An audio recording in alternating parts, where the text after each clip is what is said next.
bienvenida a la experimental. Le agradezco a los compañeros que organizaban la charla y un año más me han invitado. Y bueno, siempre es un placer, digamos, tener estos encuentros e intercambios con la gente, ¿no? También muchas gracias a la gente que se conectan online, ¿no? Creo que el título de esta charla un poco refleja el cambio de paradigma, ¿no? Estamos viendo en la producción de los cultivos, ¿no? Donde hemos pasado quizá de un objetivo de productividad a la eficiencia, ¿no? Y necesitamos ser para ser productivos y ser rentables. Y esta foto, que digamos que de la campaña pasada, un poco casi que no me daba ganas ni de poner el título por lo hermosa que es, ¿no? Refleja todo lo que ha progresado el cultivo en la región, digamos, y lo lindo que es, ¿no es cierto? Y la respuesta que tiene a la tecnología. Bueno, yo tendría que ver cómo pasa esto porque no pasa. Ahí está, ahí estamos, sí, sí. Bueno, comienzo con este cuadro, ¿no es cierto?, que es de una revisión que hice de los datos de rendimiento publicados en el sistema CIA de la Subsecretaría de Agricultura, y tomé los datos, digamos, como para fijar un área de los partidos de Colón, Rojas y Pergamino, que son un poco bien el área de influencia de la experimental. Y en base a los rendimientos publicados entre 2007 y 2024, establecí estas correlaciones, el factor R, digamos, no el R cuadrado, sino el R, son entre los rendimientos de los distintos cultivos. Y lo primero que nos dice es que realmente los doble cultivos son para la región una verdadera estrategia de diversificación, porque correlacionan poco con el rendimiento básicamente de la agricultura de verano, algo que vimos muy claramente la campaña pasada, ¿no es cierto? El hecho de los doble cultivos nos permitieron, por ejemplo, en el caso del trigo, tener periodos críticos en octubre, después en febrero con la soja de segunda, y escapar, digamos, ¿no?, a la sequía de diciembre y enero. Entonces, hacer cultivos de invierno realmente, ¿no es cierto?, como vemos, es una verdadera estrategia de diversificación. Y cuando vamos a poner en la balanza, digamos, tomar la decisión, digamos, de hacer trigo, vemos del lado negativo que por un lado, digamos, es muy intensivo en labores, ¿no?, que tienen un elevado costo en pesos. Sabemos que todos los costos en pesos a las empresas de distintos rubros se le han aumentado, y tenemos 2 siembras, 2 cosechas, si empezamos a contar los distintos tratamientos, alrededor de 6 pulverizaciones, lo cual eso, digamos, frente a la gruesa, que obviamente tiene una sola, digamos, le aumenta los costos. Los fertilizantes fosforados continúan por arriba de la relación histórica, ¿no es cierto? Y siendo el trigo sensible a ello, también es un factor desfavorable.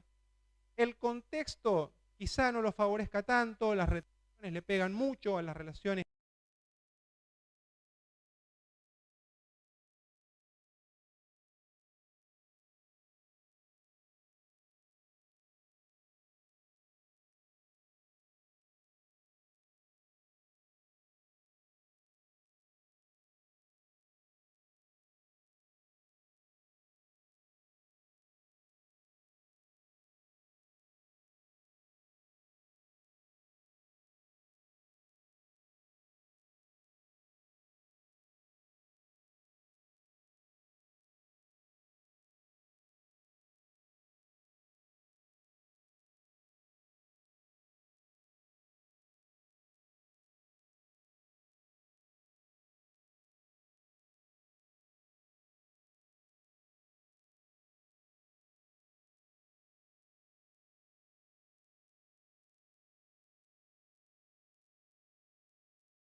25, 27, 28.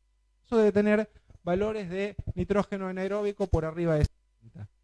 Este trabajo publicado también en esta campaña muestra cómo ha evolucionado ese NAN, esa capacidad de mineralización, y obviamente bajo una agricultura continua esa disminuye y nosotros, digamos, en zona núcleo estamos ahí en los límites críticos, digamos. O sea, tendríamos buenos valores de NAN solamente cuando hay prácticas disruptivas, como por ejemplo, hace pocos años una milicia que nos fija nitrógeno, algún abono orgánico o algo por el estilo, digamos, ¿no? Pero básicamente manejarnos con valores de nitratos, y el NAN lo podemos medir con un estimador de mineralización. Si está por debajo de 60 no lo tenemos en cuenta, si está por arriba, mejor este valor no es 30, ¿no es cierto?, sino un poquito menos. Les voy a mostrar también, digamos, un ensayo que nos gusta mucho hacer, que es el de donde cruzamos un grupo de variedades, digamos, las más sembradas, las más conocidas, las que nos mandan los criaderos, lo cruzamos por 4 tratamientos de fertilización, que están descritos acá, ¿no? Uno es un tratamiento muy básico, de 100 kilos de triple, 150 kilos de urea incorporada. Luego hay un tratamiento 2, donde le agregamos 150 kilos al boleo. Un tratamiento 3, donde en lugar de este boleo hacemos una urea foliar de bajo biuret, con 20 unidades de nitrógeno. Y por último, un tratamiento 4, ¿no es cierto?, donde le damos todos los gustos. Usamos 100 kilos de triple al boleo y 100 kilos de una mezcla química en línea, y el programa completo de fertilización nitrogenada. Bueno, acá están, digamos, los rendimientos de ese cuadro. No hace falta que lo anoten, después yo se los dejo para que lo miren, digamos, con tranquilidad. Yo les quiero mostrar 2 cositas de esto. Primero, los resúmenes. Fíjense cómo le gusta, digamos, al trigo la fertilidad.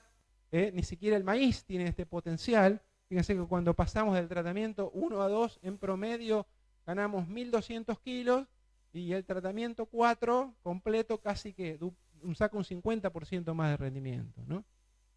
Y por otro lado, yo linealicé, que sin duda que estadísticamente, digamos, porque no es una función lineal, pero lo que hice fue tomar como variables cuantitativas del tratamiento 1 al tratamiento 4, sacar un coeficiente B a partir de la pendiente y tratar de graficar cuánto mejora la variedad cuando le mejoramos la fertilización. La que tiene un valor más alto es la que, digamos, tiene una pendiente más positiva o captura mejor esa mejora del ambiente, ¿no es cierto? Y cuando uno mira, haciendo este ensayo todos los años, vemos que hay patrones, que hay variedades que, digamos, se ubican mejor cuando en un esquema de alta fertilidad, y otras se ubican mejor, digamos, ¿no es cierto?, o se adaptan mejor a esquemas más bien de escasez, ¿no? Y también podemos detectar patrones en los grupos. Fíjese que si uno mira los intermedios largos, ¿no es cierto?, y esto, la opinión de Ignacio, digamos, puede ser muy buena, a ver si da lo mismo, pero las variedades tipo Catalpa, 5, digamos, Bandurria, Pehuen, 6 y 10, son todos intermedios largos, ¿no es cierto? Son las que tienen un coeficiente B más alto. Eso a mí me está diciendo que el potencial de rinde para nuestra zona está ahí, digamos, está en esas variedades, ¿no? Si uno se va a las variedades más largas, tipo Neo 7, Araucaria, Fresno, podríamos hacer símil 750, digamos, tienen coeficientes B mucho más bajos. Es como que son variedades que son más estables, pero que no ganan tanto a la mejora del potencial. Y por último, los cortos, que es lo que tenemos en amarillo, ¿no es cierto?, son variedades que tienen un comportamiento intermedio.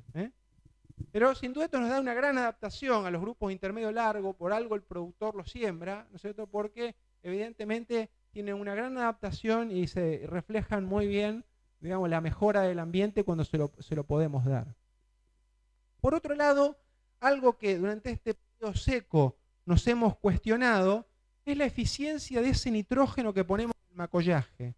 ¿Realmente ganamos plata con eso? ¿Es eficiente? ¿El cultivo lo toma? Y bueno, yo traté de analizar esto en los distintos años, ¿no es cierto?, que hacemos este ensayo, midiendo la respuesta, la diferencia entre el T1 y el T2, ¿no?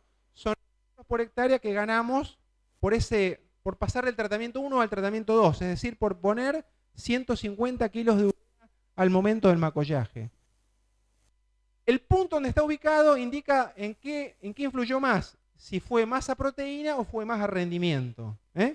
Y Tenemos calculado el margen bruto, digamos, por poner ese nitrógeno en macollaje, y la eficiencia calculado, eficiencia de recuperación aparente, es decir, de ese nitrógeno que nosotros agregamos, cuánto terminó en el grano. Y vemos una tendencia central. Hay como una frontera donde tenemos años donde el nitrógeno va a rendimiento, que son los años buenos, donde tenemos agua. Hay años donde va a proteína, que es cuando el cultivo tiene poca absorción. Y vemos que la clave está en que el cultivo lo tome, que haya agua y que el cultivo lo tome, ¿no es cierto? Vamos a tener una rentabilidad aceptable de más de $100 por hectárea si la eficiencia de recuperación es más del 50%. Si la recuperación es menor, en general nos quedamos cortos y no ganamos mucha plata. Entonces, clave tener agua y sobre todo clave tener una lluvia que nos lleve el nitrógeno a la solución del suelo. Si no hay una lluvia prevista, incertidumbre. Incertidumbre sería la palabra. Otro punto, ¿no es cierto?, que un poco fue una demanda de los productores en el 2021, digamos, después del año frío de la pandemia, el 2020, de un invierno muy seco, empezó a surgir la inquietud en la zona de incorporar el nitrógeno. Eso tenía un triple beneficio. Por un lado poníamos el nitrógeno seguro sin las lluvias de invierno, pero también, digamos, esa pasada previa nos permitía calentar el suelo y mineralizar la materia orgánica, ¿no es cierto? Entonces, hacemos estos ensayos donde probamos 3 dosis de nitrógeno a la siembra al boleo, en macollaje o a la siembra incorporada, ¿no es cierto? Estos dos tratamientos no tenían remoción, por lo tanto, no pasábamos con la sembradora sin nitrógeno. Por lo tanto, en este tratamiento tenemos el doble efecto, incorporación más remoción. Primer año, ¿qué encontramos? Digamos, este año hubo una lluvia de invierno y encontramos similares rendimientos entre incorporado y macollaje y un poquito mayor que siembra al boleo. El año 2022 perdimos el ensayo por la sequía. En el 2023 vemos que siembra incorporado y siembra macollaje, y siembra al boleo le ganan un poquito al macollaje. Estas diferencias, por supuesto, no son significativas, pero, digamos, macollaje tiende a lograr un poco más de proteína. Y el año pasado, la última campaña, que en general fue más seco, y tuvimos heladas fuertes, ¿se acuerdan? Esa semana de julio que fue bastante brava. Bueno, el tratamiento incorporado ahí empieza y a sacar una ganancia, ¿no es cierto?, respecto de macollaje o del tratamiento a la siembra. Producto de 3 años, si uno lo compara con la siembra al boleo, poniendo el nitrógeno al macollaje, bajamos el rendimiento 29 kilos, o sea, prácticamente nada, y con la incorporación 225 kilos por hectárea ganamos. Lo que respecta a proteína, en macollaje en promedio aumentó un 0,44% y con la incorporación bajó un 0,27%. O sea, las diferencias fueron pequeñas, sutiles. Y si uno multiplica rendimiento por proteína, la absorción de nitrógeno fue prácticamente la misma. Entonces, lo que podemos decir es que casi que hubo un pequeñísimo cambio en la partición, pero no demasiado. Esto está hecho en experimental, un ambiente alto, poco helador, cercano al pueblo, quizá en zonas más continentales, más alejadas, más al oeste, podría haber más diferencia, digamos, ¿no? Bueno, esto es lo que nosotros medimos acá en la experimental.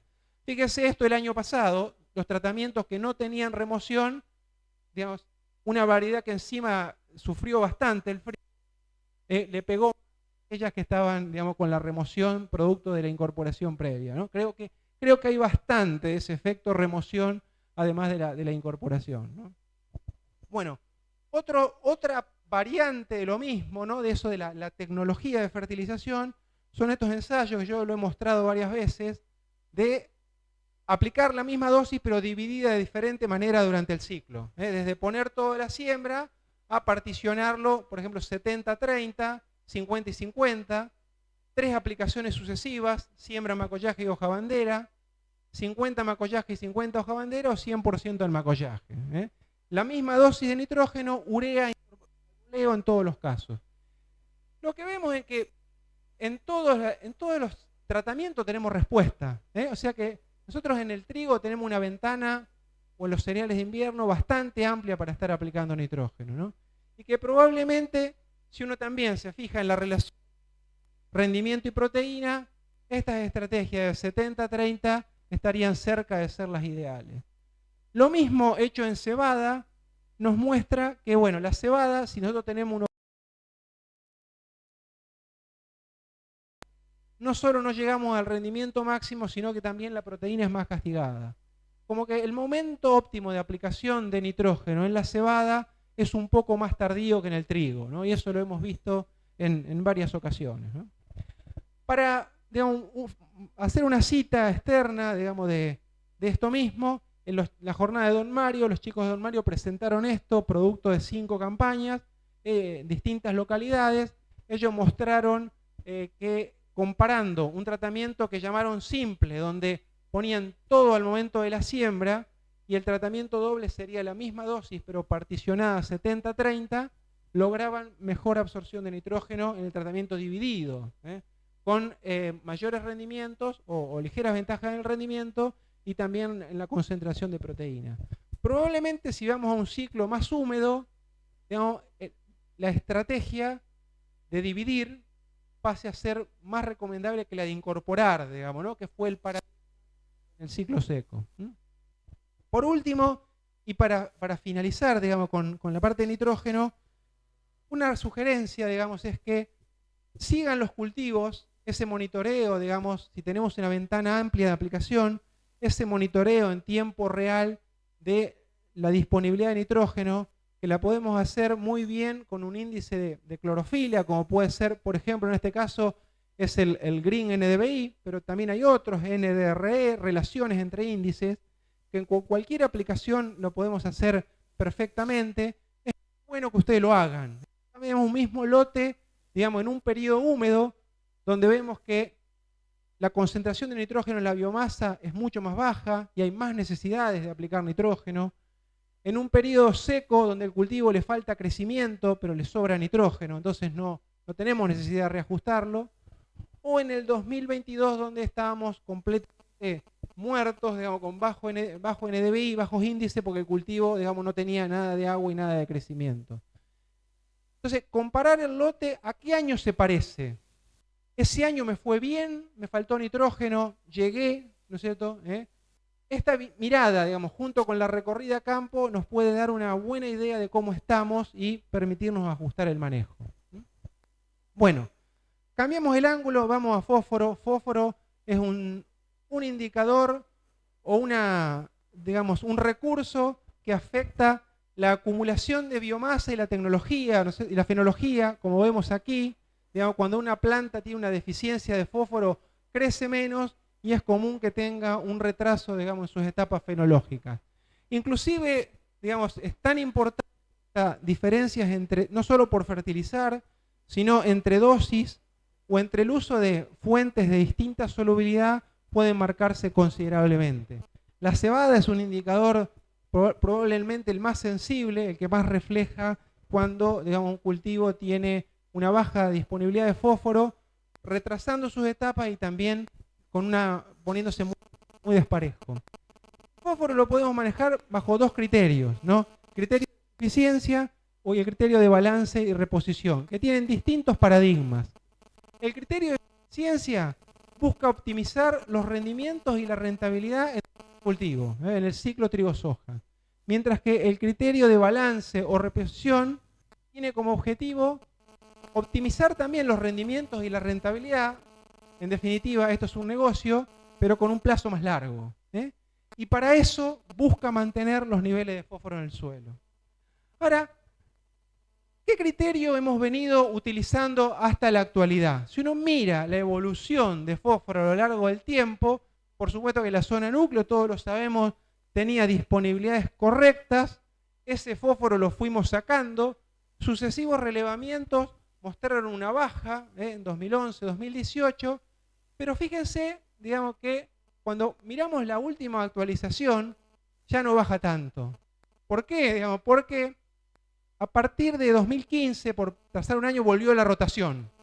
Y el productor al trigo y al maíz lo fertiliza bien, porque sabe que no es como la soja, que con la dosis mínima le alcanza, sino que esa mejora de fertilidad se traduce en rendimiento. Entonces, para estos cultivos, probablemente no hay tanta diferencia entre la dosis de reposición y la dosis de suficiencia.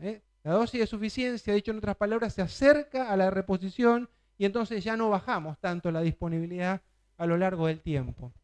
Ahora, ¿cómo calculamos la dosis? Eso siempre, si bien es algo muy básico, siempre existe una duda. Bueno, pero ¿cuánto le pongo? Voy a la práctica. ¿Cuánto agrego? ¿Cómo saco la cuenta? ¿Cierto? Y eso tenemos distintas formas de hacerlo. Vamos a ver el concepto de suficiencia, ¿cierto? Un criterio puede ser establecer un umbral crítico. El umbral crítico, según un ajuste estricto, a mí me daba alrededor de 16 partes por millón. Cito este, hecho en el sur de Santa Fe, pues está más cerca de los 18, 19, que me parece que es algo un poco más real. Y supongamos, ¿no es cierto?, que nosotros medimos, digamos, que tenemos 10 partes por millón. Entonces, podemos tomar el criterio de agregar tanto fósforo como para que el suelo muestre una disponibilidad similar a 19 partes por millón. O sea, como que el cultivo sienta que está creciendo en un ambiente de 19 partes por millón.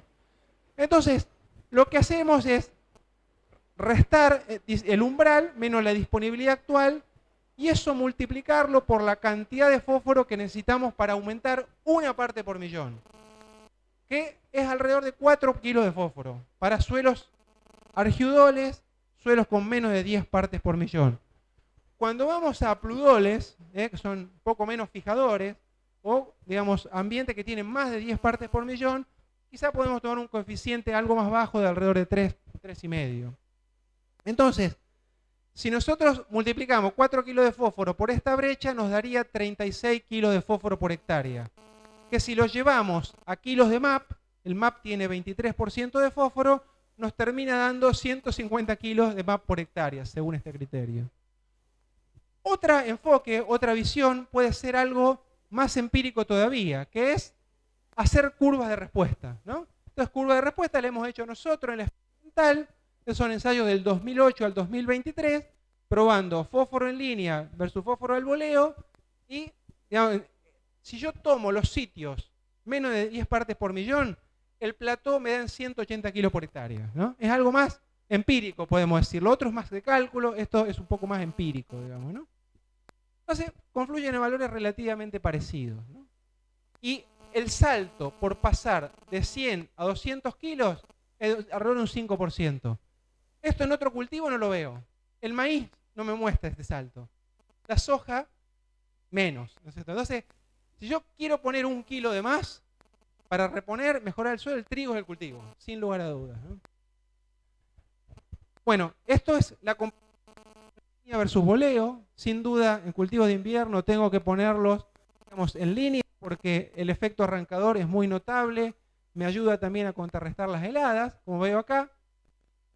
Y el otro criterio que podemos tener es el criterio, digamos, como decíamos, de reposición o de balance, que significará, digamos, diferenciar mi lote, o si estoy en una zona homogénea, los distintos lotes sobre los que trabajo, de alta, media y baja productividad.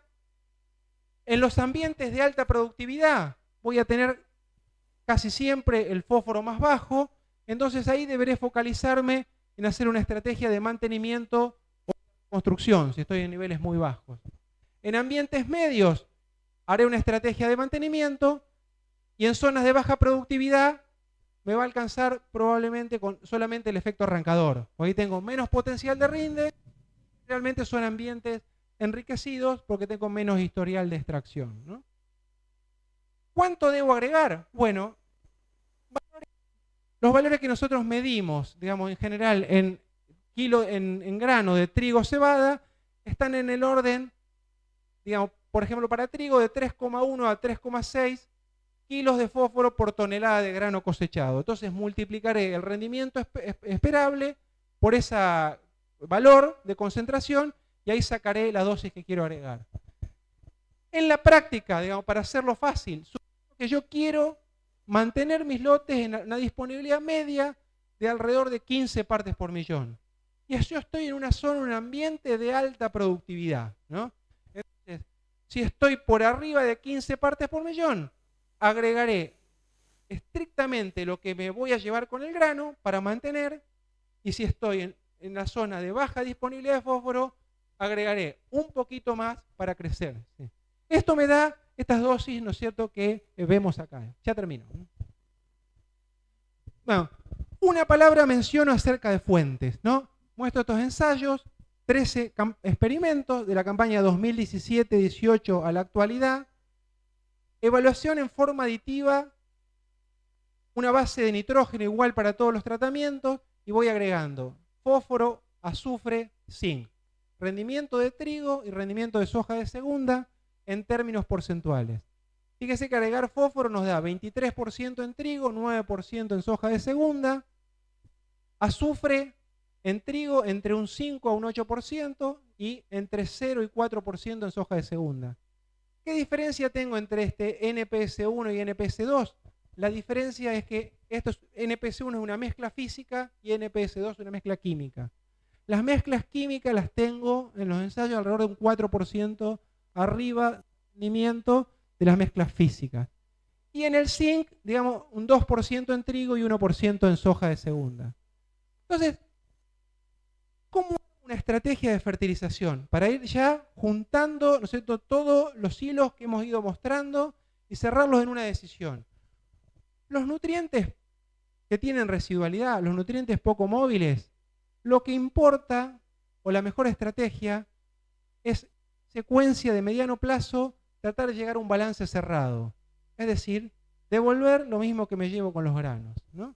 Entonces, supongamos rotación de tercios, donde hago trigo, soja, maíz, soja de primera.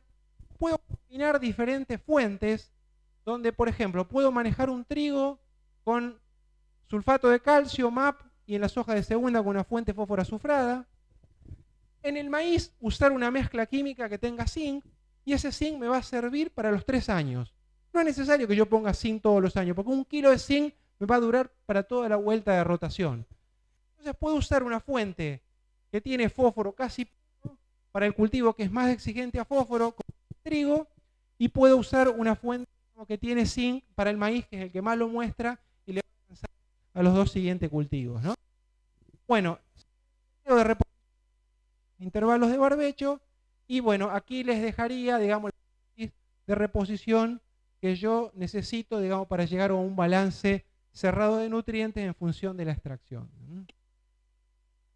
Como resumen, entonces, podemos decir de que tenemos una condición ideal por recarga muy buena que tenemos en los perfiles de humedad. El resultado económico de los trigos, digamos, va a estar, y de la fibra en general, muy ligado a la eficiencia, uso óptimo de fertilizante y lograr una secuencia de buenos rendimientos tanto en trigo como en los cultivos de segunda.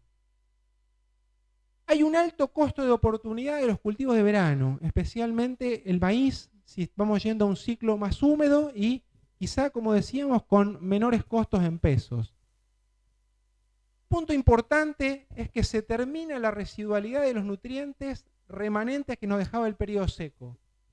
Esa combinación del año pasado de 5.000, 5.500 kilos de trigo con 11,5% de proteína era la herencia del 2022. Con el cosechón de soja y esta lluvia se terminó. Ahora es bolsillo y suelo. Entonces, a medir y aplicar con eficiencia, digamos, ¿no?, para lograr capturar esos nutrientes, especialmente nitrógeno. Atención a proteínas en programa de calidad. Si queremos lograr buena cebada cervecera, trigo de buena proteína, de nuevo, ¿no es cierto?, con alto rendimiento va a haber que reajustar, pues si no, ya no tenemos los suelos recargados de nitrógeno. Foco en fósforo y nitrógeno. Son los grandes componentes del sistema. Estar atento a puntos flojos que pudieran surgir, como azufre, zinc, pH, magnesio, ¿no? Estudiar la factibilidad de nuevas tecnologías, bioestimulantes, biológicos, contribuir al rendimiento, pero tomar decisiones basadas en experiencias regionales, bien conducidas. Decisiones basadas en evidencia, no en esperanza, ¿no? Y por último, tenemos tecnologías a medida para todo el proceso. Eso nos ha permitido una ganancia de rinde impresionante. En el trigo podemos sacar 7.000 kilos que hace 10 años atrás eran rindes reservados al sudeste. Eso lo podemos lograr con genética de alto rendimiento, herbicidas superiores, tratamiento de semilla, fungicidas premium, biológicos, fijadores de nitrógeno, bioestimulantes. ¿Qué hacemos? ¿Usamos todo? ¿No usamos nada? ¿Qué hacemos? Bueno, hay que usar los que hagan falta. Diagnóstico y agronomía, ¿no es cierto? El proceso actual nos exige volver al campo, informarnos y una buena toma de decisiones. Bueno, muchas gracias por la atención.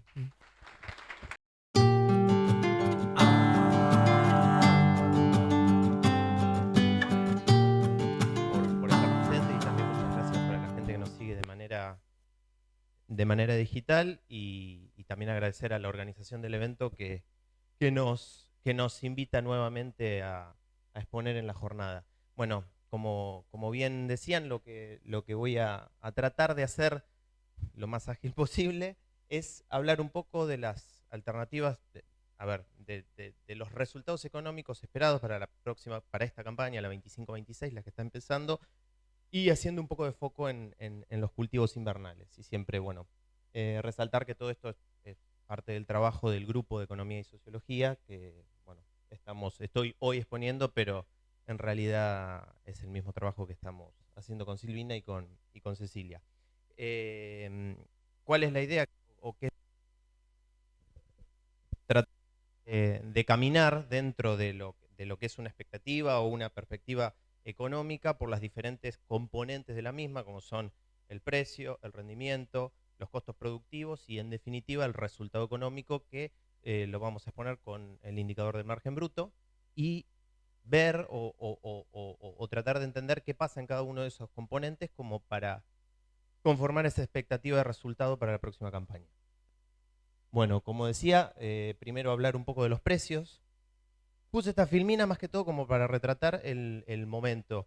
Ahí hay un montón de recortes de noticias de los últimos 3 meses, donde se han suscitado incertidumbres sobre aranceles de importación, impacto en los mercados globales, la aparición de Trump con los anuncios, luego en muy poco tiempo, idas y vueltas, negociaciones, ver cómo esos aranceles pueden llegar a afectar a los mercados, ver cómo esos aranceles, al margen del porcentaje que se le asigna a cada país, esa relación entre aranceles entre diferentes países, cómo funciona.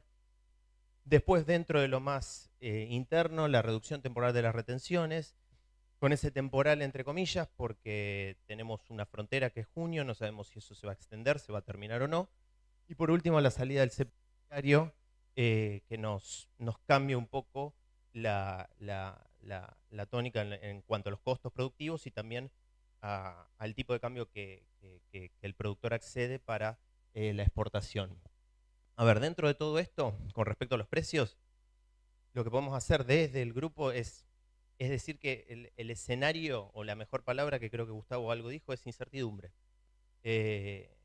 No tenemos dentro de estos factores, en muy poco tiempo ha cambiado mucho y no tenemos cómo manejarlos. Lo que sí, dentro de este escenario de incertidumbre, sabemos que tenemos que manejar la mayor eficiencia posible como para estar preparados ante cambios que puedan resultar inesperados.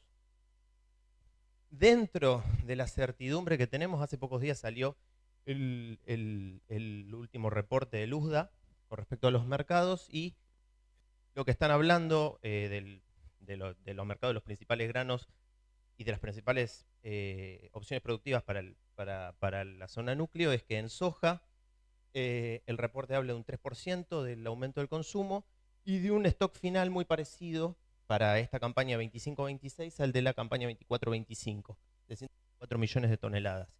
Un número muy superior al promedio de las últimas 5 campañas, y que nos puede seguir explicando esta situación de tendencia a la baja de los precios. Es una tendencia claramente bajista. Con respecto a maíz, el reporte habla de un 3% con respecto a la campaña anterior en el aumento de la producción, pero una caída en el stock final con respecto a la campaña anterior de un 3.3%, debido a un alto consumo. Y de vuelta acá pasa lo contrario con la soja. El stock final es bastante menor al del promedio de las últimas 5 campañas, con lo cual, a pesar de las bajas que se pueden llegar a dar en el mercado por este ambiente de incertidumbre y demás, tenemos una pata por lo menos de estabilidad para el precio del maíz. En trigo estamos en una situación bastante parecida, donde los stocks finales proyectados son similares a los de la campaña pasada, pero siguen estando bastante por debajo del promedio de las últimas 5 campañas. Con lo cual, de esto nos podemos llevar que el cereal de invierno y el cereal de verano principal para el partido estén un poco en mejor condición que la soja para enfrentar los movimientos de mercado. ¿Qué otra certeza tenemos respecto a los precios? Las retenciones. Esto nada más que para esquematizar desde diciembre de 2014 hasta la actualidad qué es lo que ha pasado con las retenciones para los tres principales productos.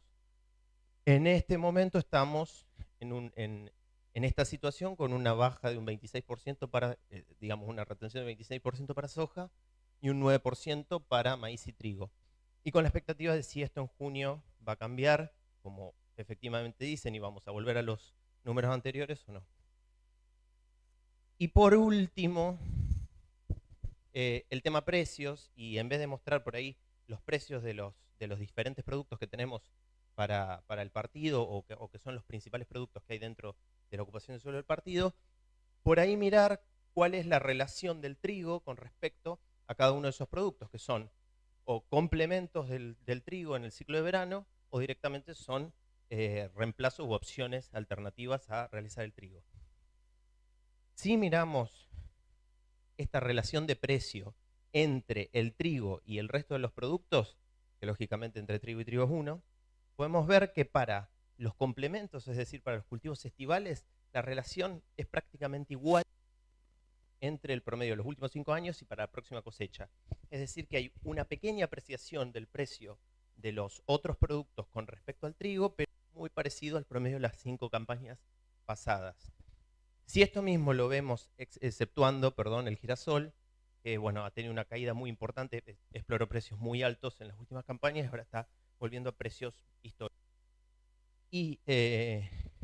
Pero si miramos con respecto a los cultivos que son opciones o reemplazos para el trigo, que compiten por el mismo lugar que el trigo, vemos que tanto la cebada forrajera como la arveja verde presentan una apreciación de su precio comparativo con respecto al trigo para la próxima campaña. Ya si miramos precios actuales a cosecha versus el promedio de los últimos 5 años, vemos esta situación de precios a la baja, donde todos los precios de los productos han caído entre un 11 y un 24%. Bueno, ahora vamos a pasar, y esto lo voy a tratar de pasar bastante rápido porque ya Gustavo algo y seguramente se va a hablar y afuera está hablando el clima. Con respecto al rendimiento, lo que nosotros podemos, para simplificar, para estimar un rendimiento, es ver qué es lo que está ocurriendo climáticamente. Ya sea que miremos confort hídrico o agua acumulada a 2 metros, que miremos indicadores de sequía que están llegando a humedades moderadas, o que miremos lo que es la percepción, la estimación de lo que va a ocurrir con el fenómeno niño-niña, tenemos un invierno que va a estar en situación de normalidad y un verano que tiene porcentajes bastante parecidos con una normalidad más alta que las etapas niño-niña. Con lo cual, esto nos sirve para pensar que los rendimientos van a estar o se van a colocar entre rendimientos normales o altos, o puede llegar a altos para lo que son los cultivos. Costos productivos. En años anteriores, los costos productivos hacía un desglose. Me parece más interesante mostrar los costos productivos de los diferentes cultivos y ahora sí empezar a hacer un poco más de cámara en lo que son los cultivos invernales con respecto a los rendimientos de diferencia de las últimas 5 campañas y de la próxima campaña, la proyectada. Es decir, los mínimos rendimientos que tengo que lograr para no tener pérdidas en lo que son campo propio y campo alquilado.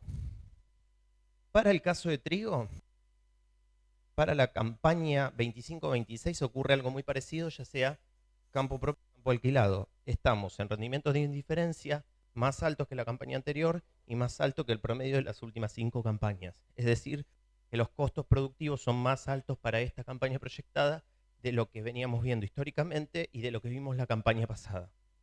De esas 23 o 37 quintales que necesita el productor para cubrir los costos históricamente, hoy estamos en 28 y 42. Para lo que es cebada, la situación es un poco diferente. En el caso de propio, estamos en niveles históricos de rendimiento de indiferencia en 33 quintales por hectárea y es un valor inferior a lo que pasó la campaña pasada de 38 quintales. En campo alquilado, si bien la tendencia entre campaña 25-26 y la anterior es lo mismo, hay una tendencia a la baja, también el rendimiento de indiferencia está un poco por debajo de del promedio de las últimas 5 años. Y por último, lo que es arveja, es una situación un poco más intermedia. ¿Sí? El cultivo de invierno se queda con digamos, todos los alquileres, cada vez que yo hable de alquiler, son 16 quintales de soja que están repartidos el pago digamos, en noviembre de la campaña y a cosecha del cultivo de verano en mayo. Y lo que es digamos, la balanza entre cultivo de invierno y verano están al 50%. O sea, yo los cultivos de invierno le estoy asignando el 50% de esos 16 quintales de soja. Y bueno, lo que decía, arveja es una situación más entre medio porque hay una fuerte estabilidad en campo propio, está un poquito por encima de lo que es el rendimiento indiferencia promedio de los últimos 5 años, pero muy parecido a lo que es 4.25. Acá las barras no son exactamente iguales porque hay un tema de decimales que es un poquito más alto, pero es virtualmente el mismo rendimiento. Y lo mismo ocurre en campo alquilado. Estamos alrededor de 24 quintales históricamente para cubrir la campaña pasada y esta. Y esto muy rápido acá puse maíz y soja porque son los dos usos de verano más comunes que van a ir atrás de estos tres cultivos, que son los más comunes del partido. Y bueno, acá lo que ocurre tanto para soja como para maíz, al margen de los valores, es que los rendimientos de indiferencia, o sea, los costos están un poco por debajo de lo que fue la campaña pasada, pero por encima del histórico de los últimos 5 años. Bueno, y ahora como para terminar, pasar directamente al resultado económico y simplificado en los márgenes. Primero, este gráfico corresponde a un trabajo que hacemos junto con el grupo de Sistemas de Información Geográfica y Estadística de relevamiento de una serie de segmentos, digamos, de un conjunto de lotes, y con esa área muestral que la relevamos 3 veces al año, in situ en el campo, entre otras cosas nos llevamos el uso de suelo. Y de la última campaña lo que observamos es que la soja de primera es el cultivo predominante, con un 43.9% de esa muestra de ocupación. Lo sigue el trigo soja, lo sigue el maíz de primera. Pero importante ver que lo que son los cultivos de invierno, o sea, todas esas sucesiones donde hay un cultivo de invierno, cultivo de verano, ocupan alrededor de un 30% de la muestra. O sea que hay un tercio de la muestra que está con una ocupación invernal. Entonces, en base a esto, los primeros resultados que le voy a mostrar son para los 3 usos de suelo más importantes para el partido, que son soja de primera, maíz de primera en siembra y trigo soja. Ahí lo que se ven son los márgenes brutos, esas barras lo que tienen son los márgenes brutos en campo propio para estos tres usos de suelo, con diferentes niveles de rendimiento. Esos niveles de rendimiento responden a la distribución de rendimientos altos, medios y bajos para los campos de producción. Y en esa línea roja lo que está representado es ese alquiler que yo te comentaba de 16 quintales por hectárea. Con lo cual cualquier barra que queda por debajo de esa línea roja no está cubriendo los costos productivos en campo alquilado. Entonces es un margen bruto inferior a 0. De esto, en ambientes de bajo nivel productivo, que uno espera que no van a ser la situación de la próxima campaña, ninguna opción cubre los costos en campo alquilado. En ambientes medios productivos, están acá abajo todos los rendimientos para cada uno de los cultivos que lo componen, el maíz es el que alcanza a cubrir eso en campo alquilado y es la mejor opción dentro de lo que es campo propio, muy cerca a trigo soja. Ya cuando se va a ambientes de alta productividad, las 3 opciones cubren un alquiler y se empareja mucho la performance entre lo que es el maíz y el trigo soja. Ahora bien, estamos hablando de cultivos de invierno, por ahí lo más interesante es ver esto, o qué ocurre con respecto a los diferentes cultivos de invierno. Si vuelvo rápido acá, trigo, soja es la opción más importante. Arveja y avena son opciones importantes y empiezan a aparecer otros cultivos interesantes, por lo menos como son camelina o carinata, que son opciones muy nuevas y de las cuales hay pocos datos, pero hay intención de siembra. En nuestra muestra, que es bastante limitada, empezamos a encontrarlo. Entonces acá lo que hice es este mismo gráfico, pero para todas estas sucesiones de cultivo de verano, cultivo de invierno.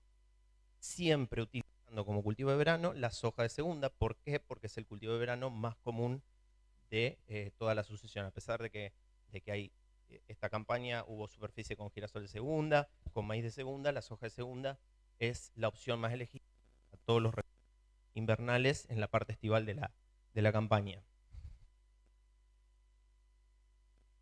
De vuelta a la misma situación, el alquiler cruzando con la línea roja y los 3 niveles de rendimiento. Acá lo que vemos es que todas las opciones en esquemas de niveles altos de rendimiento, o sea, tienen una mejor performance, lógicamente, y cubren el costo de un alquiler para la próxima campaña. A niveles medios de rendimiento se acercan mucho arveja y trigo, y ya quedan un poco más relegados el resto de las opciones, como son cebada, camelina y carinata, y en opciones de bajo rendimiento, inclusive camelina y carinata no cubren los costos en campo propio. A ver, acá dos aclaraciones que van a quedar en estos 2 o 3 gráficos que quedan. Logro camelina 70, logro carinata 40%. Hay muy pocos datos, tenemos datos de apenas una campaña y media con respecto a camelina y carinata. Dentro de esos pocos datos, de consultas a Gustavo y a otros referentes, llegamos a que para el partido de Pergamino los logros de los lotes son esos, es decir, un 30% de las veces se estaría perdiendo el cultivo de camelina, un 60% de las veces de los años se estaría perdiendo el cultivo de carinata. Si estos datos con el pasar de los años y con más información se sostienen, estos 2 márgenes no valen esto, valen mucho menos porque habría que afectarlos por ese coeficiente de logro. Pero bueno, los dejo ahí para tenerlos en cuenta, que a pesar de la performance que tiene, que en muchos casos puede ser muy parecida o mejor inclusive que las opciones clásicas, hay que tener en cuenta esos porcentajes de que sabemos existen. Ahora bien, como tenemos una conjunción de niño-niña donde suponemos una buena performance en invierno y una performance media en verano, acá lo que hice es ese mismo gráfico anterior, pero me quedé únicamente con los niveles medios de producción.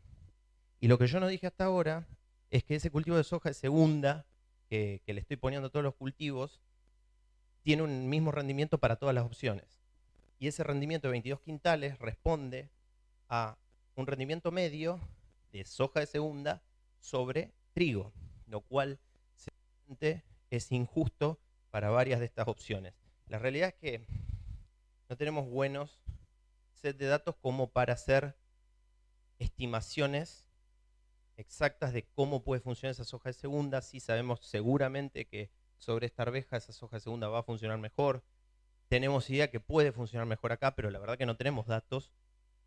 Entonces lo que traté de hacer rápidamente es ver esa diferencia con respecto al trigo, que era $67 menos en cebada, $7 más en arveja, $137 más en camelina y $160 dólares menos en carinata.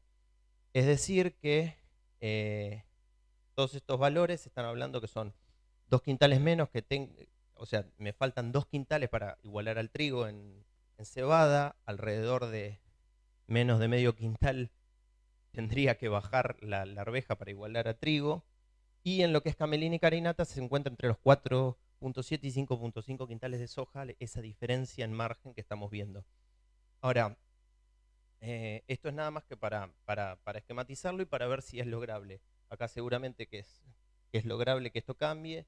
Acá hay que ver si esos 4.7 o 5.5 quintales de más son obtenibles en soja. Si uno mira algo de bibliografía y ve datos que hay sobre cebada y colza, que se habla de un 10% de premio a la soja de segunda sobre estos cultivos con respecto al trigo, colza tomándolo como un referente para camelina y carinata, que no es exacto porque no son los mismos consumos de agua y demás, pero bueno, para tener algún dato que esté publicado en algún lado.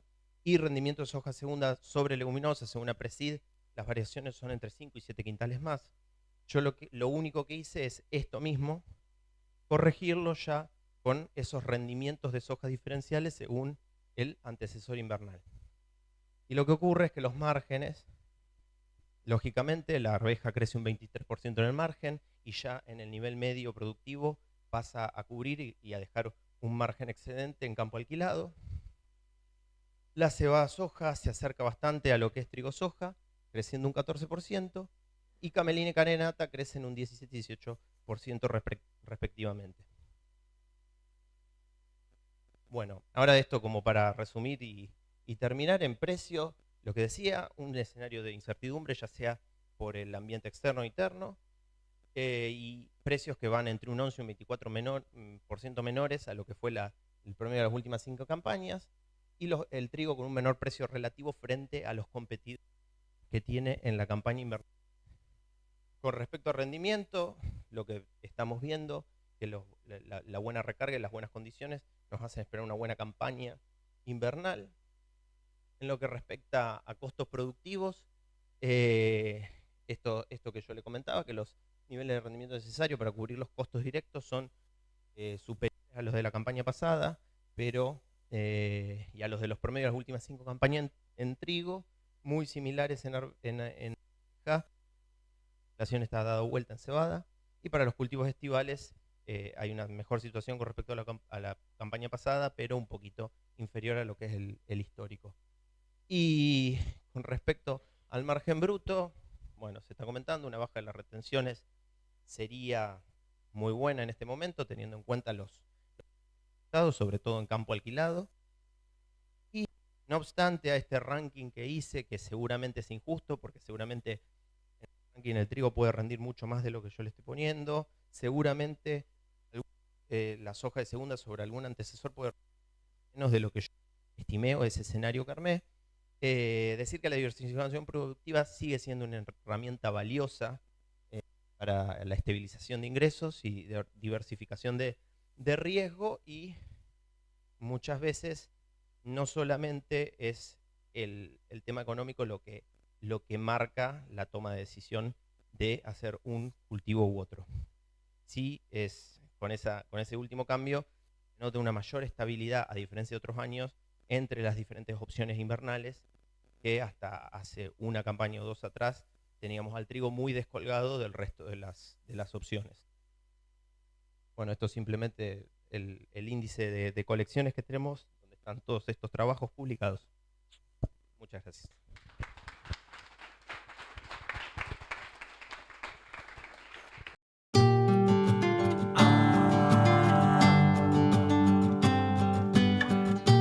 Trabajo en el sector fitopatología. Hoy está todo el grupo de protección vegetal acá, están los chicos de malezas, plagas y enfermedades.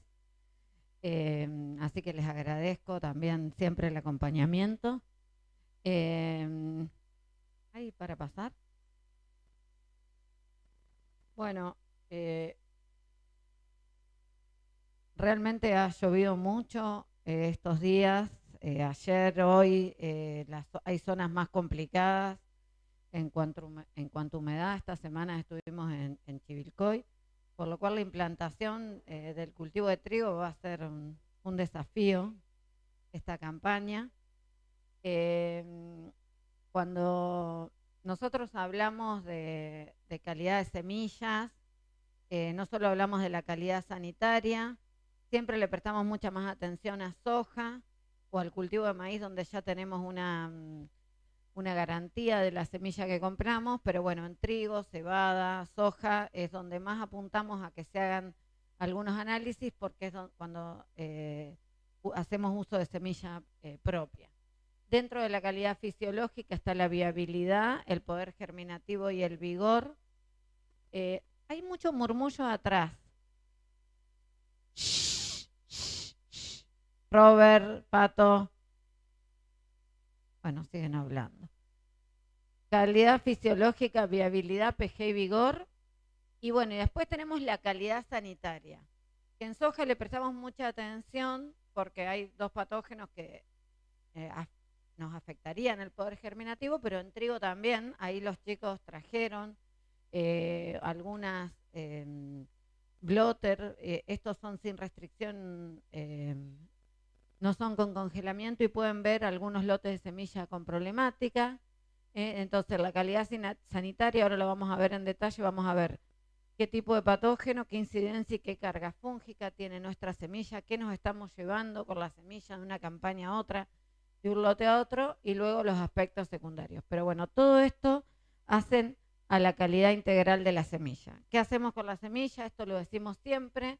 Introducimos patógenos en nuevas áreas, diseminamos patógenos a largas distancias, incrementamos inóculo en áreas de cultivo, tenemos alteración del poder germinativo y vigor de la semilla, reducción de la productividad y aumento en los costos de producción. Dentro de todos los patógenos que nos llevamos a través de la semilla, vamos a dar un ejemplo en trigo y cebada, pero después hay muchos cultivos de cobertura que comparten, ahora lo vamos a ver. Nosotros tenemos todas las manchas y los carbones y bacterias que se transmiten a través de la semilla, se pueden llevar a través de la semilla de un lote a otro, de una campaña a otra, de una zona a otra, cuando traemos y llevamos semillas de un país a otro. También hay muchos, como mancha borrosa, algunas dresleras que se comparten con cebada.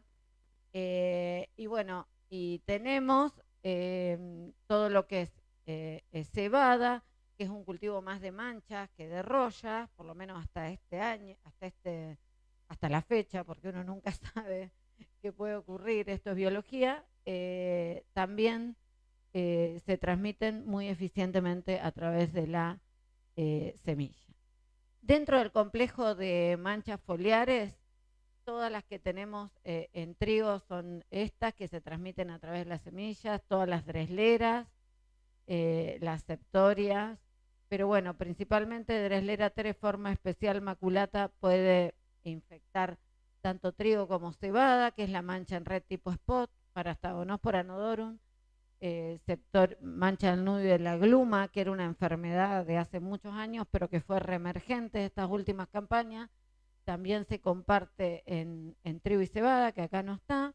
Bueno, bipolaris, y hay una que es piricularia en trigo, donde la menciono, pero que puede ser una enfermedad emergente en algún momento, porque ya en Uruguay es una enfermedad que en Brasil causa importantes pérdidas de rendimiento, que se transmite a través de la semilla y que en Uruguay esta última campaña ha sido detectada. No es la piricularia de arroz, que es muy importante, pero es otra, es piricularia grisea, y hay algunas detecciones, por ahora muy puntuales, en Corrientes. Y en lo que es Uruguay viene con detecciones crecientes campaña tras campaña. Nosotros compartimos mucho germoplasma con Uruguay, eso genera un puente verde con rollas, pero también tenemos que ver el tema de manipulación de semilla, donde estas enfermedades que potencialmente son muy destructivas pueden transmitirse a través de ella. Y no solamente a través de la semilla de trigo y cebada podremos estar llevando enfermedades, sino también que tenemos cultivos de cobertura que actúan como puentes verdes o marrones. Esta campaña, donde es un otoño muy benigno, podemos tener posibilidades de que tengamos algunos hospedantes alternativos a rollas que ya estén teniendo algunas infecciones. Por ejemplo, es el caso de centeno. Este trabajo está publicado con Ignacio Reguerena y Norma Formento, donde ponemos tanto los patógenos biotróficos como necrotróficos que comparten enfermedades entre sí. Estos son cultivos de cobertura. Pero centeno, triticale, por ejemplo, son hospedantes de lo que es roya amarilla. Todos sabemos que las rollas se transmiten a través, ahí está, No, ya estoy acostumbrada, lo conozco.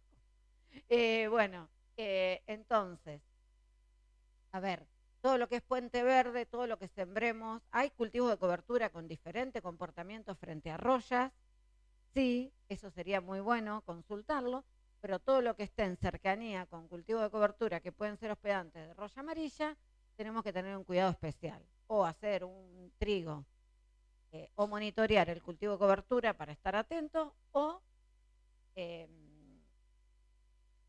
anticipar la fecha de siembra o usar tratamientos de semilla, etc.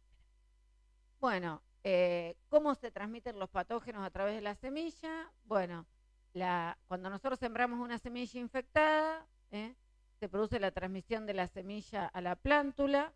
La emergencia del coleóptila es externamente infectada por el crecimiento de la hifa proveniente del pericarpio, y también la primera y la segunda hoja pueden resultar infectadas.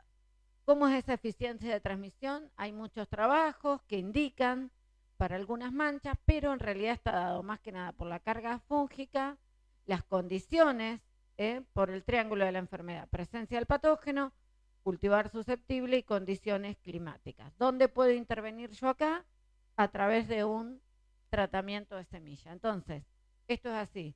Si yo hago un blotter test, que ahora los vamos a ver bien, y tengo presencia de Dreslera, por lo general, si no hago un tratamiento de semilla eficiente, además de la transmisión que puedo tener a través del rastrojo, voy a tener a través de la semilla. Y la enfermedad va a aparecer más temprano en el ciclo del cultivo. Aparte de las manchas, a través de la semilla podemos transmitir carbones. Esto fue muy importante en cebada con algunas partidas de Andrea, y no solamente ustílago, sino también tiletia. Pero esto es para el caso ustílago. Yo siembro una semilla que tiene apariencia normal, que le hice un pH y me dio 95%, y cuando germina esa semilla, en el interior del embrión se aloja en el micelio en dormición. Cuando se siembra esta semilla infectada, recién la espiga va a manifestar síntomas de carbón. Entonces, ¿cómo controlamos el carbón? Solo a través del tratamiento de semilla, antes de la siembra. Para eso es la importancia del análisis sanitario. Con un blotter test yo tengo Fusarium, Dreslera, Alternati y Bipolaris. Lo que puedo ver permite identificar cuántos microorganismos están asociados a la semilla, decidir el destino más apropiado. Y, por ejemplo, para carbón tenemos que pedir un análisis especial porque hay que teñir embriones. Yo acá, por ejemplo, inoculé semillas con Rhizoctonia. La semilla inoculada artificialmente, ¿ven que afecta el poder germinativo? No. O sea, toda la Rhizoctonia es un patógeno que está en el suelo, que tiene estructuras de resistencia, pero sí hay plantas de menor tamaño o retorcidas, y estas son las lesiones por Rhizoctonia. Y aquí vemos a campo, vemos podredumbres de raíces, manchones o grupos de plantas con menor desarrollo, fallas en la germinación, y menor desarrollo, clorosis, podredumbre de raíz y muerte de plántulas. Esto es importante. Si ustedes ven alguna residualidad, acá que está Juan Carlos, están también los chicos de Maleza, está Gaby, está Vicky, que tenemos muchas consultas cuando hay menor desarrollo, clorosis. Cuando es en manchones, por lo general está atribuido a algún factor biótico. Cuando tenemos simetrías lineales o más cerca de una cabecera y demás, está todo más relacionado, por lo general, a factores de origen abiótico. Entonces, todo esto es importante a tener en cuenta. Por lo general, estas plantas se pueden descalzar, se pueden mandar a analizar y a través de una cámara húmeda ver qué problema tienen.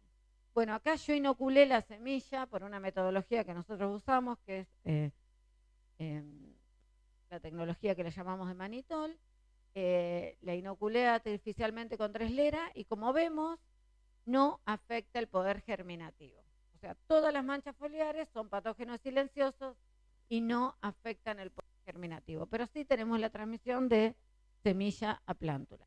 Fíjense, este es un trabajo de Norma Formento en cebada, donde sin fungicida la carga fúngica de Dreslera era 80 y pico %, no lo leo. no leo. Y con fungicida un 19%. Pero fíjense que el PG no variaba. Lo mismo que para carbón. Una semilla con carbón, el carbón lo que quiere es que la semilla germine y no afecta el poder germinativo.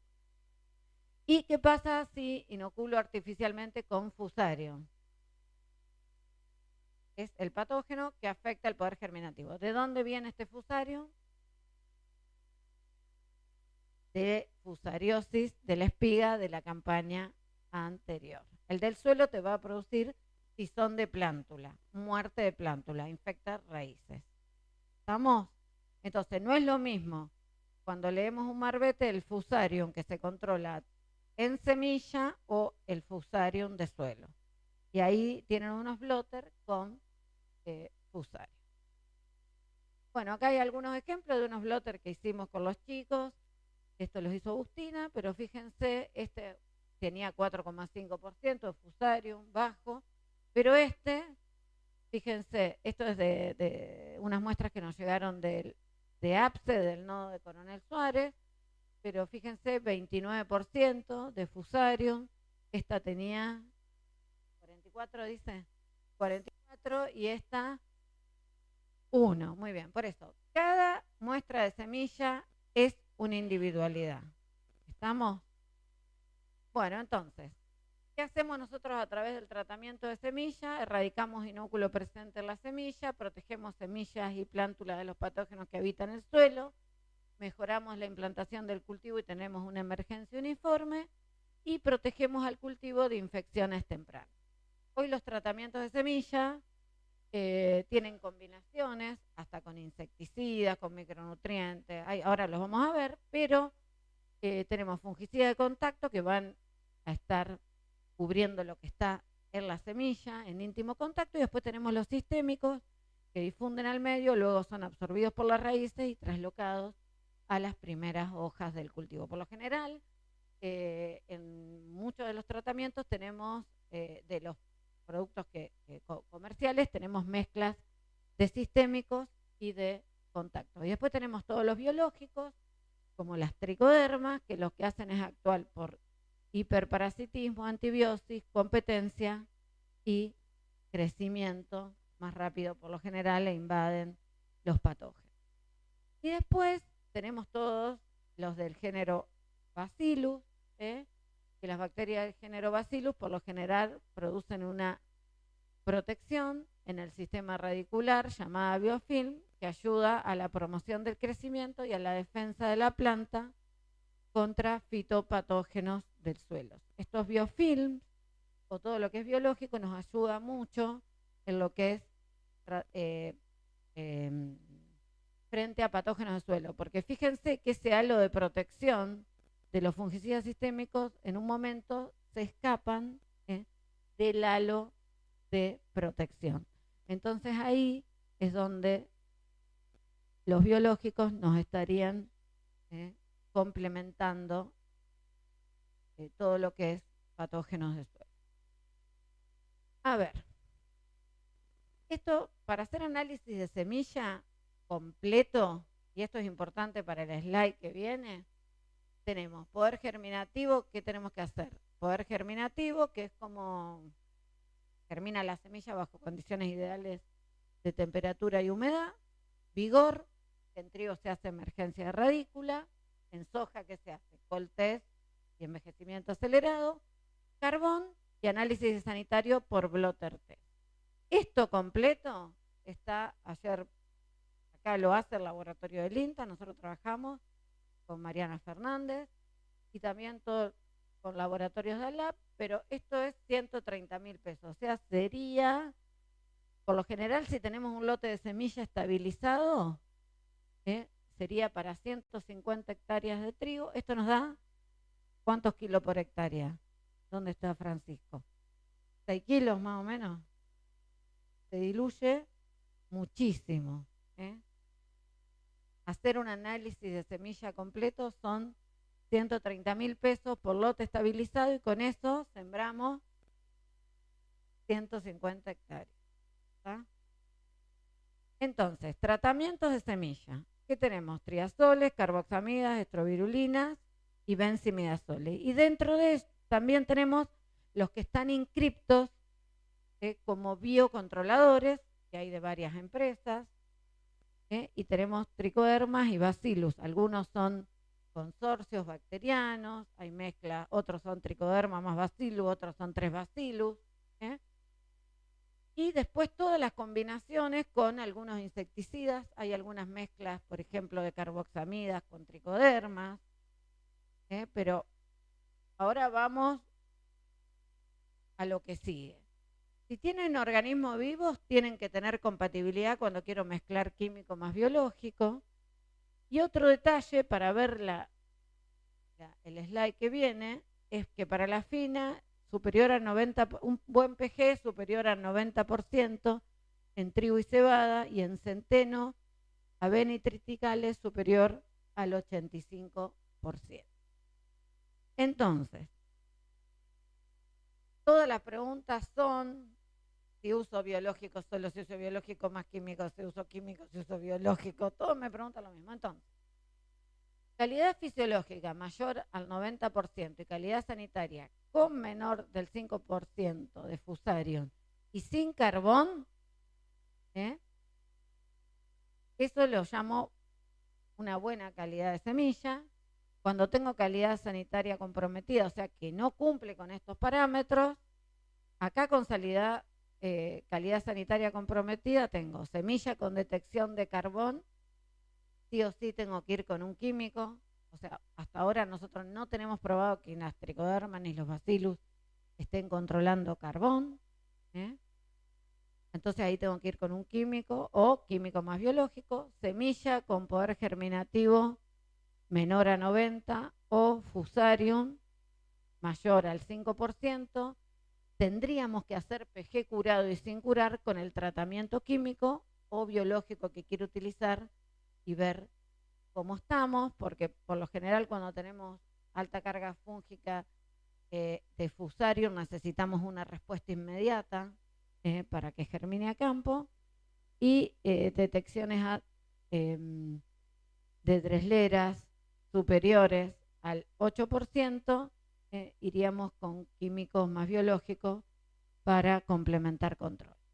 Ahora, cuando tenemos un PG mayor a 90 y no hay carbón y no hay fusarium, si tengo antecesor trigo y cebada y hay pronóstico de lluvias frecuentes en implantación, puedo usar combinaciones, siempre chequeando compatibilidad para potenciar el efecto de dilución de manchas y tener plantas más saludables.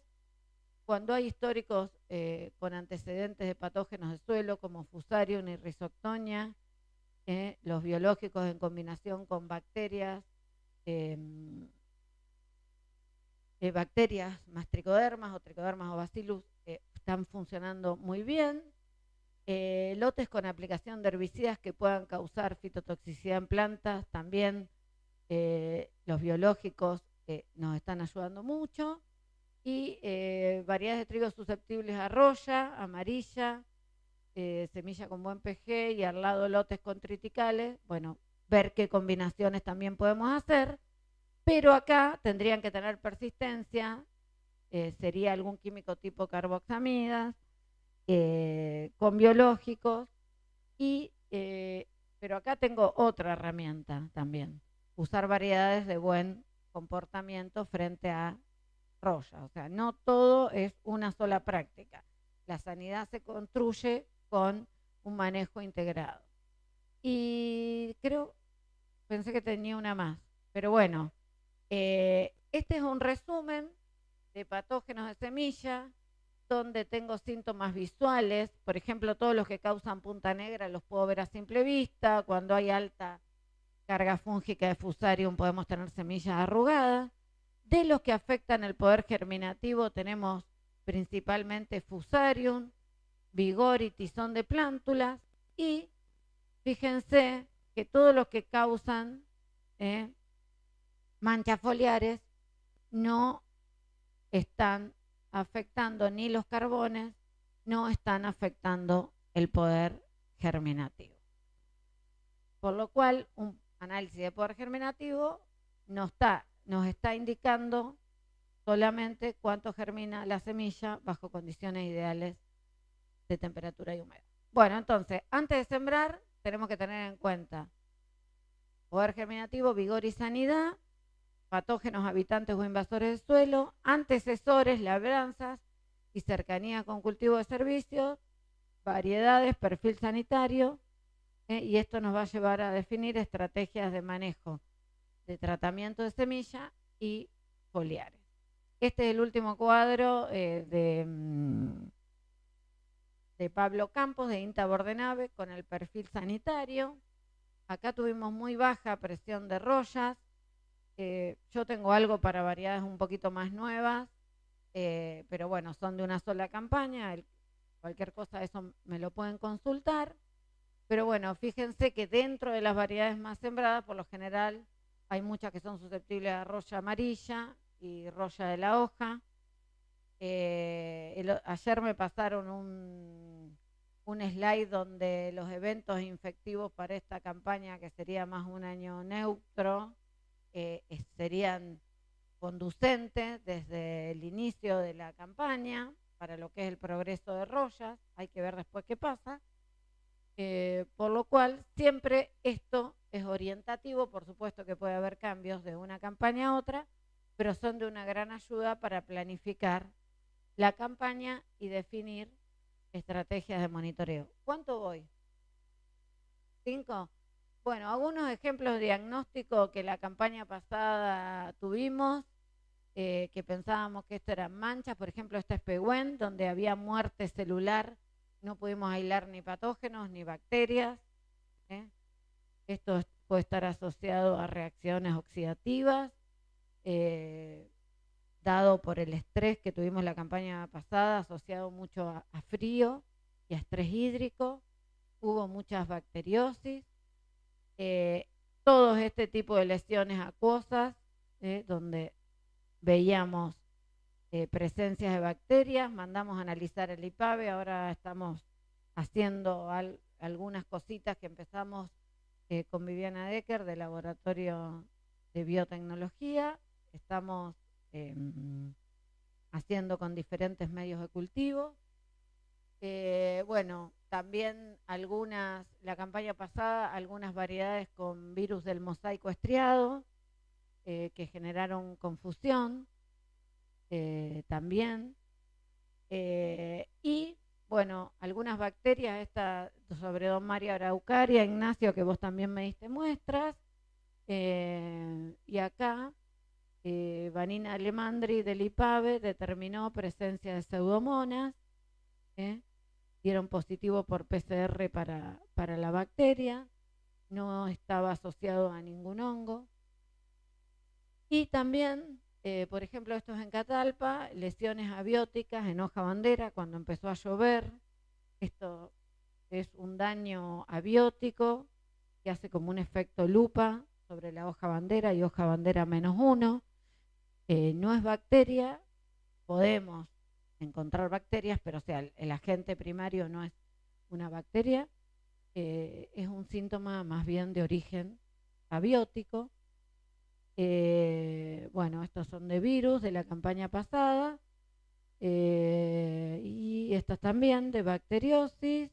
Y bueno, mucha necrosis desde la punta de hoja, puede estar asociado a algunos genes de resistencia a roya o a frío. Y bueno, y estas son manchas necróticas con halo clorótico que no estaban asociadas a mancha amarilla, y muchas de estas son en variedades HB4.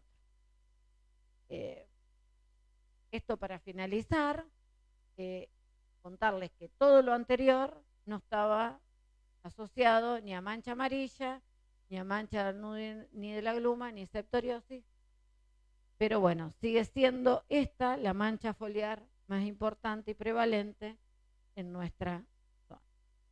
Así que bueno, quería finalizar con eso.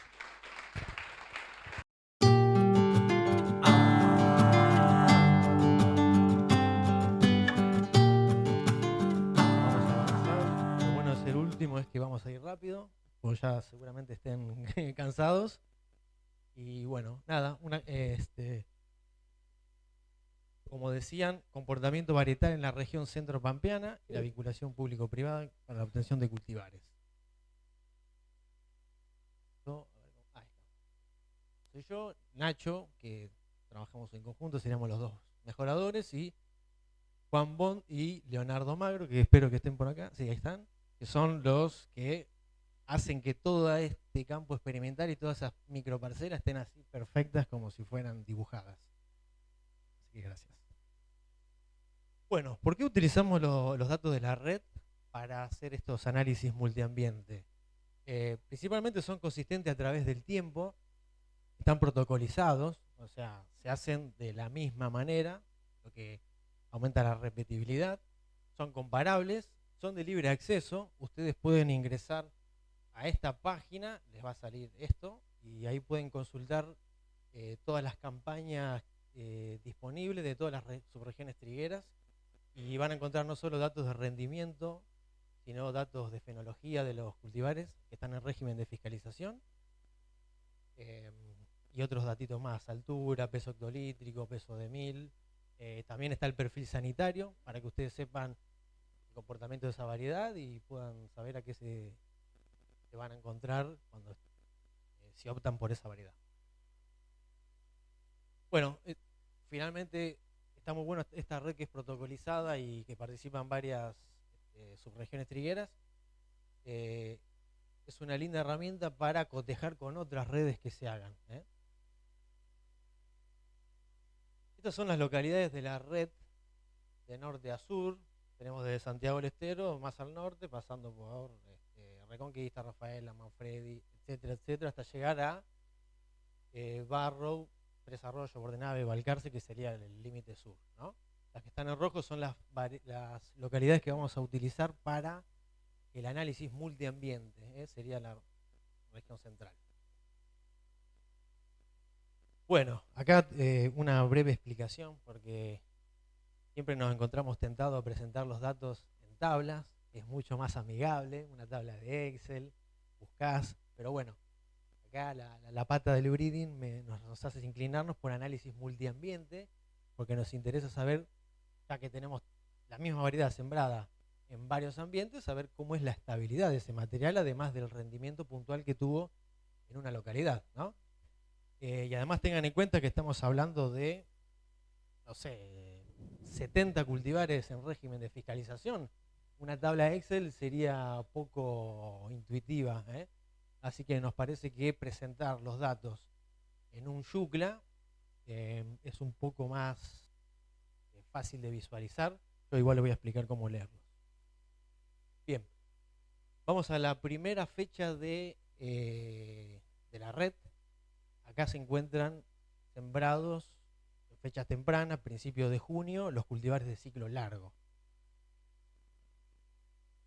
En el eje Y van a tener el rendimiento. Esta línea además es el rendimiento promedio de todos los ambientes. En el eje X van a un test de estabilidad que deberían correlacionarlo ustedes para hacerse una idea con el coeficiente de variación. O sea, mientras más hacia este lado, hasta la izquierda, esté la variedad, es más estable y es más repetible ese resultado de rendimiento. Por lo tanto, lo que nos interesaría es en este cuadrante, que es donde van a estar las variedades que rinden más que la media y además tienen una estabilidad, o sea, la interacción con el ambiente es menor. O sea, tienen menor aporte a la interacción con el ambiente, o sea, son más estables. En este caso encontramos 5.300 kilos acá, ¿no? De la región central. Tienen y Catalpa, SI 134, las Neo, Arasá, Jacarandá, Carpintero. Bueno, creo que este YUCLA se lee un poquito mejor que de los otros años. Estamos mejorando. Así que nada, igualmente estas variedades están por encima de la media. Pehuen, Tero, Aymara, SI 109. Pero con cierta interacción con el ambiente, habría que ver en qué fechas se sembraron, tengan en cuenta que acá hay datos con fungicida y sin fungicida, a lo mejor cuando haya diferencias entre esos dos tratamientos, me va a sumar más variabilidad y menos estabilidad y va a hacer que se corran a la derecha, ¿no? Solamente eso, pero tienen buena performance. Bueno, esto de la campaña pasada. Ahora, primera fecha de siembra, los ciclos largos, pero tomando las últimas dos campañas. Acá tenemos un poco más de interacción, lógicamente son 2 años, 2 campañas distintas, son ya 14 ambientes, entonces ahí está más disperso el asunto, pero tenemos E609, Pehue, Entero, Sarandí, del lado de mayor interacción con el ambiente, pero con potenciales de rinde muy por encima de la media. También está Catalpa, Fresno, Arazá, Sonda, Pacífico, 610. De nuevo, esto después pueden consultar en la página del INASE y van a ver variedad por variedad, fecha por fecha, localidad por localidad. Esto es un resumen gráfico de interacción fenotipo por ambiente. Ahora vamos a la segunda fecha de siembra, que para que tengan una idea, en nuestra zona es a partir del 15 de junio, más o menos. 6 ambientes, 43 cultivares. Acá vemos de nuevo Catalpa, Neo 50, Arazá, Tero, Pehuen, Picasso. Más o menos coincide la primera con la segunda fecha.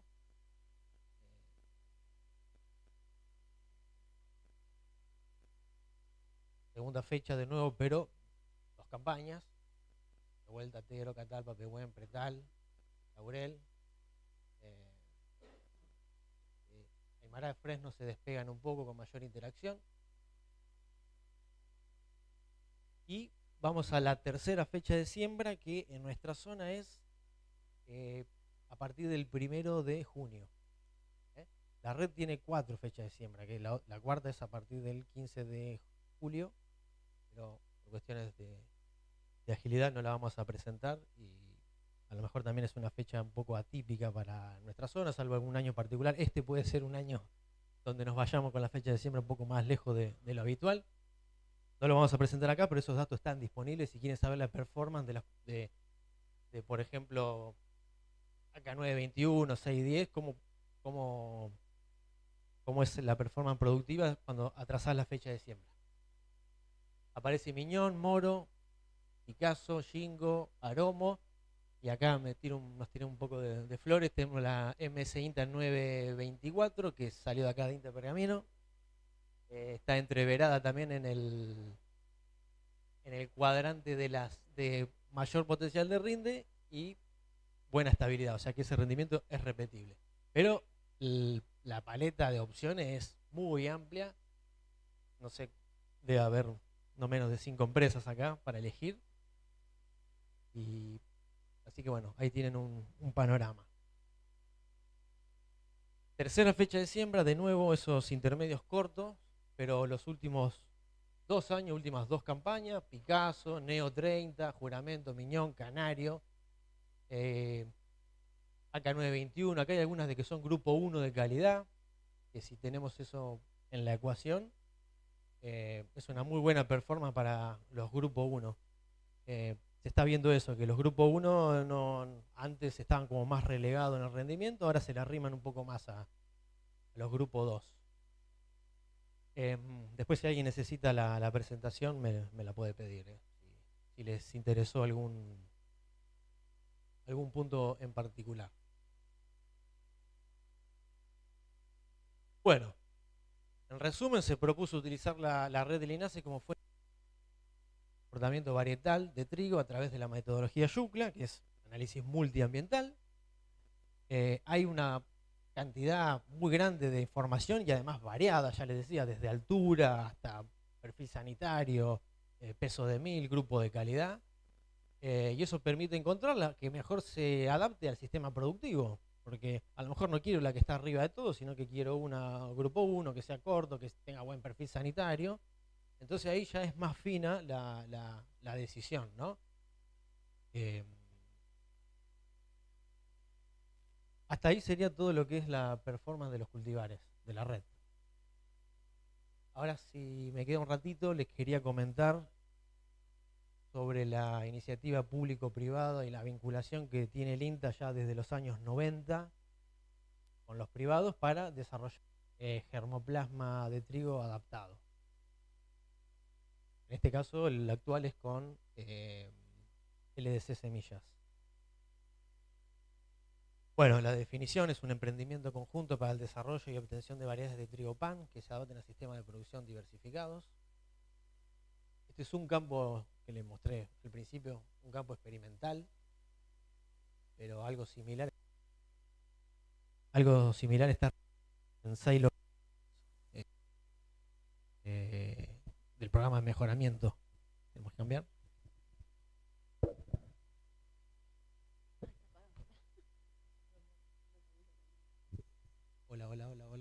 Hola. No sé. Hola. ¿Más cerca? ¿Bien cerquita? Bueno. A los chicos ahí. Así se despiertan un poco. Les decía, este campo experimental es de Pergamino, pero está replicado en otras 6 localidades con mayor o menor tamaño. Así que acá hay laburo y hay... nada. Impresionante. Acá esta foto debe ser como ya de las 7 de la tarde cosechando. Bueno, lo que les decía, el mejoramiento de trigo a nivel INTA, el programa nacional, participan 6 localidades, que además de hacer la red del INASE, que es una actividad más de la que hacemos, también tenemos nuestro campo experimental de mejoramiento. De norte hacia el sur está Paraná, Marco Juárez, Pergamino, Balcarce, Barro Tres Arroyos, en la Chacra, y Bordenave, hacia el oeste. Esas son las 6 localidades que participan del programa. Los objetivos en general y rápido de un programa de mejoramiento genético son incrementar el rendimiento potencial, logrando la estabilidad espacial y temporal. Por eso hincho tanto con los yuclas, porque nosotros miramos mucho esto, nos interesa el potencial de rendimiento, pero que sea lo más estable posible. No siempre se puede, pero que sea lo más estable posible.